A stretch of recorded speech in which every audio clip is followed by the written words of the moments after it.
নমস্কার। আজকে আমি যে বিষয় নিয়ে আলোচনা করব সেটি হলো ভি চিহ্ন বা বিষ্ণু চিহ্ন। এই চিহ্ন যাদের হাতে থাকবে তারা অবশ্যই সৌভাগ্যবান হবে। তাহলে এই চিহ্ন কিভাবে তৈরি করে?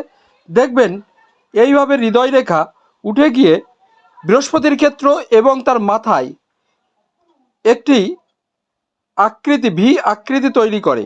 এটি বা আপনার ভি চিহ্ন, যদি এই চিহ্ন যদি কারোর হাতে থাকে সেই ব্যক্তির অবশ্যই সৎভাবে বা সততাভাবে তাকে ইনকাম করতে হয় এবং সৎভাবে থাকতে হয়, তাহলে এই চিহ্নের বেনিফিট সে অবশ্যই পাবে।